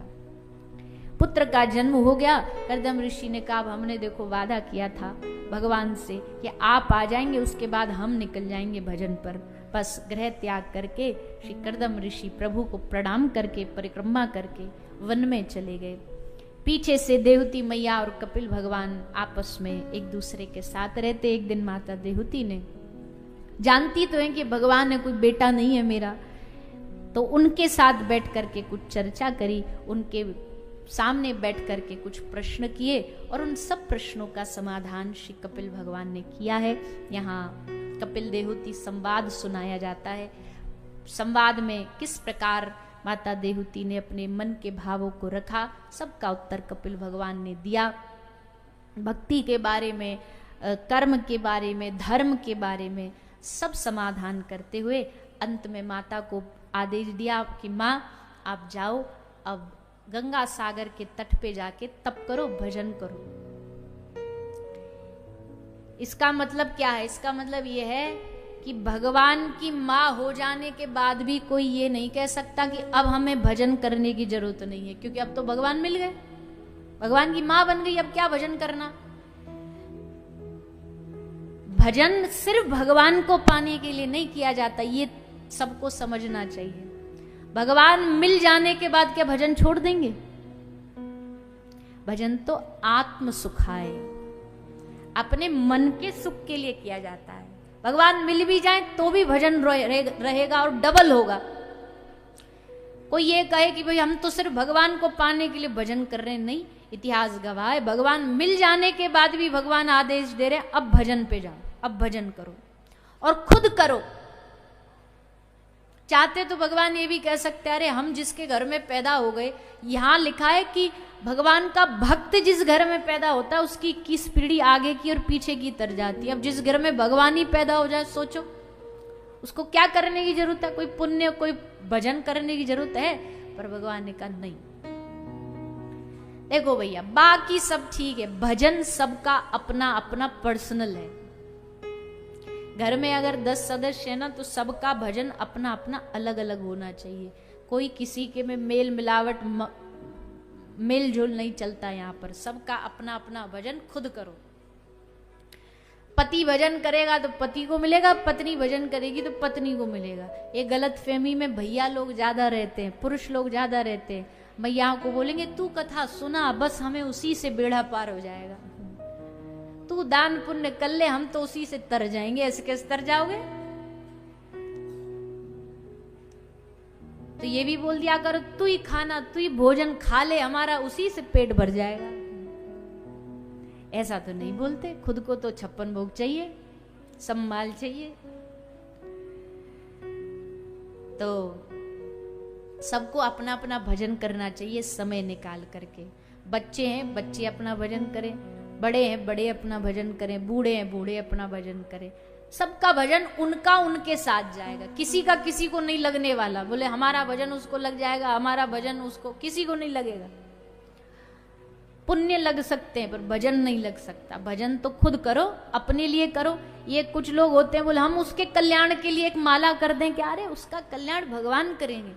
आप भगवान से इतना मांग सकते हो प्रभु इसका कल्याण करो, पर हम एक माला करके इसका फल उसको दे देते हैं। ऐसा सब सिस्टम भक्ति में नहीं होता, ये सब भजन में नहीं होता। उसका वो माला करेगा, तुम तुम्हारी करोगे, तुम्हारी तुमको मिलेगी, उसकी उसको मिलेगी। कहीं हमने देखे बोले वो नहीं करता तो हमने रोज उसकी माला करके हम उसको दे देते सारा भजन। ये कोई पैसा थोड़ी कि तुमने उसको दे दिया, ट्रांसफर कर दिया। अपना अपना भजन सब करो। तो कपिल भगवान ने माता को कहा मैया जाओ आप वन में जा करके भजन करो। तो माता देवहूति जाती हैं वन में, भजन करती हैं, भगवान को प्राप्त करती हैं। इस प्रकार कपिल देवहूति संवाद सुनाया। फिर मनु महाराज के वंश की और जो पुत्र पुत्रादि हुए उनकी कथा सुनाई। इसी कथा में महाराज दक्ष की कथा आती है, सती माता की कथा आती है, महाराज उत्तानपाद की कथा आती है। महाराज उत्तानपाद के घर भगवान के भक्त ध्रुव जी प्रगटे हैं। श्री ध्रुव जी महाराज का प्रागट्य हुआ है। श्री ध्रुव जी महाराज बड़े छोटी सी अवस्था में भगवान से इनको प्रेम हो गया। अब देखो भगवान से प्रेम दो कारणों से होता है। किसी को तो होता है समझ के, जान करके, तत्व को जान लिया कि भैया भगवान जीवन में जरूरी है। और कई लोगों को भगवान से प्राप्त होता है संसार की ठोकरें खा के। जब संसार धक्का मारता है, संसार जब ठोकर मार मार के हमें सबक सिखाता है, तब हमें याद आती है। जब दुनिया ठुकरा देती है तब हमें याद आती है कि हमारे तो एकमात्र भगवान है और दूसरा कोई नहीं है। ये सब तो मतलब के साथ ही है। तो अब दो रास्ते हैं, या तो जान के भगवान से प्यार कर लो, नहीं तो दुनिया ठोकरें दे दे करके, दे दे के, धक्के खा खा के आना तो लास्ट में भगवान के पास ही पड़ेगा। धक्के खा के जाओगे तो भगवान भी थोड़ा सोचेंगे अच्छा अब जब सब जगह से हार लिया, धोखे खा लिया, अब आया हमारे पास, अपना तो तब भी लेंगे। वो तो बड़े दयालु हैं। पर अगर पहले ही ठोकरें खाने से पहले अगर भगवान के पास पहुंच जाओ तो उनको ज्यादा प्रसन्नता होती है कि हमसे प्रेम करता है, इसलिए आया है, इसलिए हमारे पास आया। ध्रुव जी महाराज वैसे तो भगवान के परम भक्त, पर इनको भी जीवन में कैसी ठोकर लगी कि इनके मन में भी भाव जागा भगवान को पाने का। क्या ठोकर लगी? सौतेली जो माँ है, छोटी माँ, उसने अपने पिता की गोदी में बैठने से रोक दिया, मना कर दिया। खबरदार जो उत्तानपाद राजा की गोदी में बैठा तो तू निकल यहां से। ध्रुव जी अपनी माँ के पास रोते रोते गए। अपनी माँ से पूछा, माँ हमारी छोटी माता हमसे इस प्रकार का व्यवहार करके बोली कि निकल जाए यहाँ से, तपस्या कर, तू राजा का बेटा नहीं हो सकता, आदि आदि। तो माता सुनीति ने क्या कहा? माता सुनीति ने ध्रुव जी को कहा कि बेटा तू अभी कोशिश कर रहा है अपने पिता की गोदी में बैठने का। मैं चाहती हूं तू कोशिश करे, पर पिता की गोदी में बैठने की नहीं, तू कोशिश कर उस परम पिता की गोदी में बैठने की जहां से तुझे कोई उतार ही नहीं सकता। एक बार उस परम पिता की गोदी में पहुंचने के बाद किसकी हिम्मत की तेरा हाथ खींच सके? तुझे पाना है तो परम पिता को पाना, जो तेरा जन्मों जन्मों का पिता है, उसको पाने की कोशिश कर। कैसे पाऊं मां?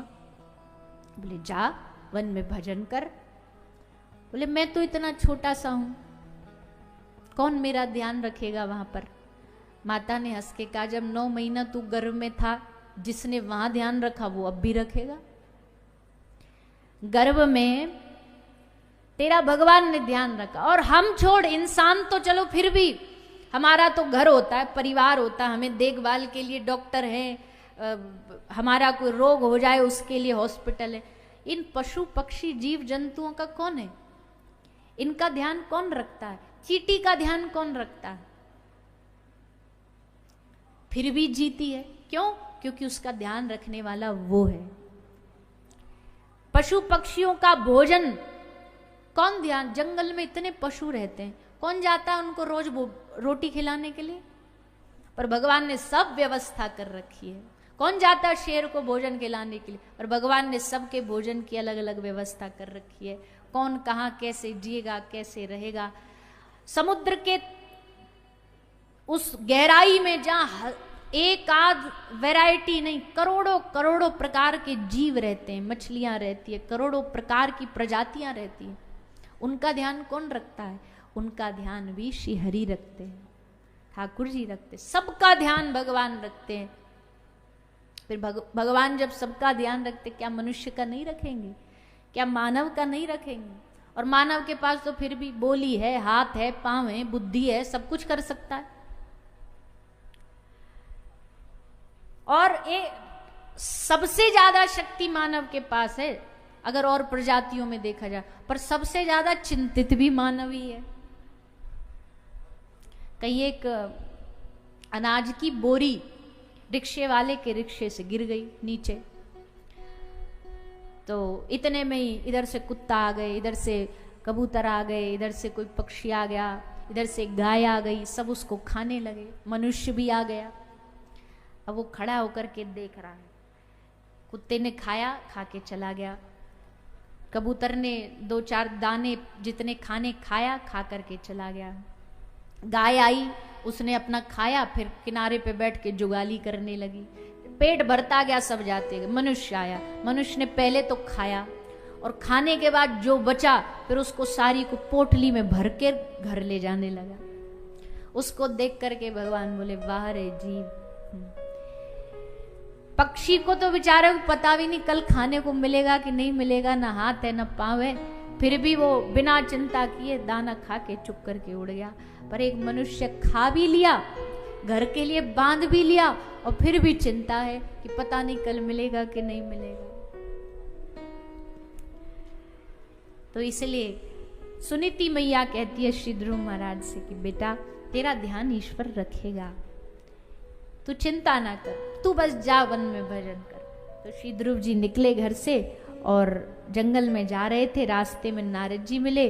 नारद जी से निवेदन किया। नारद जी ने इनको गुरु रूप में, शिष्य रूप में स्वीकार करके इन्हें मंत्र दिया, और मंत्र दे करके आज्ञा दी ब्रज में जाकर के भजन करने का। श्री ध्रुव जी ब्रज में आकर के भगवान का भजन करते हैं, भगवान को प्राप्त करते हैं, भगवान इन पर कृपा करते हैं, वरदान देते हैं, और फिर आज्ञा देते हैं कि अभी तुम घर जाकर के राज्य संभालो, राजा बनो, और कुछ समय बाद फिर समय आने पर मैं तुम्हें अपने लोक में बुलाऊंगा। तब श्री ध्रुव जी अंत में जाके भगवान के लोक गए। इस प्रकार श्री ध्रुव जी की इस दिव्य कथा को, चरित्र को सुखदेव जी ने श्रवण कराया है। आगे भी भगवान के बहुत सारे भक्तों का चरित्र भागवत जी में सुनाया गया है। उन चरित्रों को भी आप हम सब सुनेंगे, श्रवण करेंगे भी।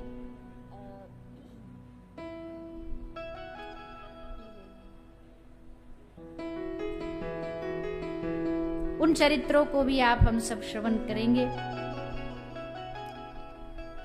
कल की कथा सत्र में भगवान के अवतार, भगवान के भक्त, भगवान के भक्तों के साथ साथ जो हमारे जीवन के कर्म हैं, कर्मों का परिणाम कैसे कैसे मिलता है जीवन में, वो सब कथा भी सुनाई गई है श्री सुखदेव जी के द्वारा। वो भी हम सब श्रवण पान करेंगे।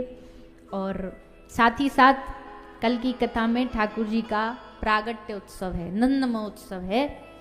तो सब भाव से, आनंद से नंद महोत्सव मनाएंगे। थोड़े से जरा एक्टिव होके आना कल, मतलब बैटरी चार्ज करके आना अपनी, क्योंकि नाचना भी पड़ेगा, गाना भी पड़ेगा, उछलना कूदना भी पड़ेगा। और उत्सव का आनंद तो तभी होता है ना जब सामने वाले श्रोता खूब आनंद से गाएं, नाचे, उत्साहित हो। तो आप हम सब उस ठाकुर जी के उत्सव का भी आनंद लेंगे। आइए सब थोड़ी देर हरि नाम संकीर्तन करेंगे। भाव और श्रद्धा से सब हरि नाम संकीर्तन करते हुए, आनंद से गाते हुए।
सभी दो बार हाथ उठाकर हरे कृष्ण महामंत्र का जाप करते हुए हरे कृष्णा हरे कृष्णा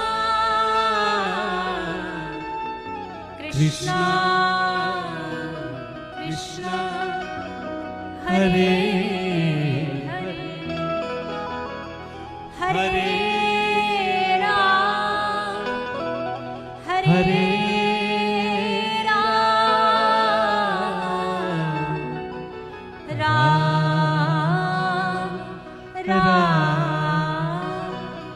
हरे हरे कृष्णा हरे कृष्णा कृष्णा कृष्णा हरे हरे हरे राम हरे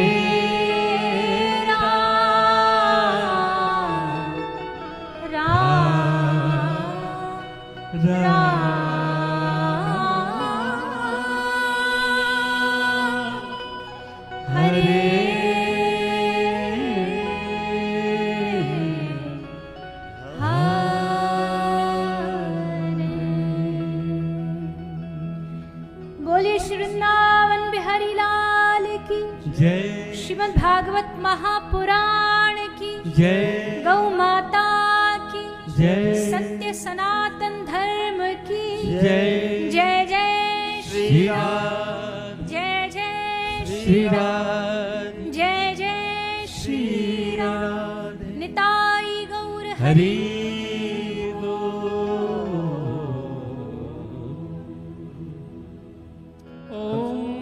ज्वालामालिन्ये नमः रत्नेश्वर्यै नमः सर्वोपचारार्थकं दक्षिणपुष्पाणिं समर्पयामि। ॐ आरार्द्रे पार्थिवगुङ्गरजः पितुरपराजितामभिः देवः सदा पुंसें बृहते बृहतिष्ठ आत्मेकं वर्तते तमः। बाके बिहारी तेरी आरती गाओ, बाके बिहारी तेरी आरती गाओ, आरती गाओ प्यारे कुंज बनाओ, आरती गाओ प्यारे आपको मनाओ, हे गिरधरे तेरी आरती गाओ,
आपको मनाऊं, आरती गाऊं प्यारे आपको मनाऊं, आपको मनाऊं प्रभु आपको रिझाऊं, आपको मनाऊं प्रभु आपको रिझाऊं, गिरधरी तेरी आरती गाऊं, बाके बिहारी तेरी आरती गाऊं, श्याम सुंदर तेरी आरती गाऊं, श्याम सुंदर तेरी आरती गाऊं, राधा गोविंद तेरी आरती गाऊं, राधे गोविंद तेरी आरती गाऊं। ओम कर्तो निराजनं पुष्पादिबन्धनम् आरोग्यार्थे आत्मादिबन्धनम् पुष्पाञ्जलिः। ओम द्योः शान्तिरन्तरिजगुं शान्तिः पृथिवी शान्तिरापः शान्तिरोषधयः शान्तिः वनस्पतयः शान्तिर्विश्वे देवाः शान्तिर्ब्रह्म शान्तिः सर्वगुं शान्तिः शान्तिरेव शान्तिः सामा शान्तिरेधिः। हरिः ओम जतनेन जनमयजन्त देवास्तानि धर्माणि वर्तमान्यासन्नः ते हनाकं महिमानः शचन्त पूर्वे साध्याः सन्ति देवाः। हरिः ओम एकदन्ताय विद्महे वक्रतुण्डाय धीमहि तन्नो दन्तिः प्रचोदयात्।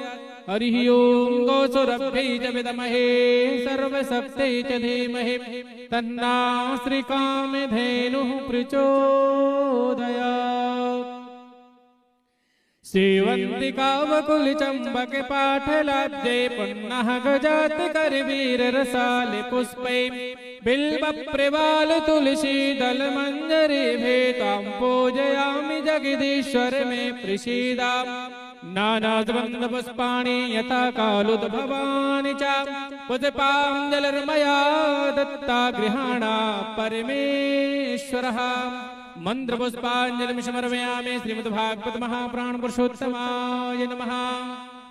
बोलिए भागवत महापुराण की, वृंदावन बिहारी लाल की, श्री राधे गोविंद सरकार की, श्री राधे श्याम सुंदर भगवान की, गौ माता की, गौ सेवा धाम की। जय जय श्री राधे, जय जय श्री राधे, जय जय श्री राधे श्याम। निताई गौर हरि बोल। नमः पार्वती पतये हर हर महादेव शंभो।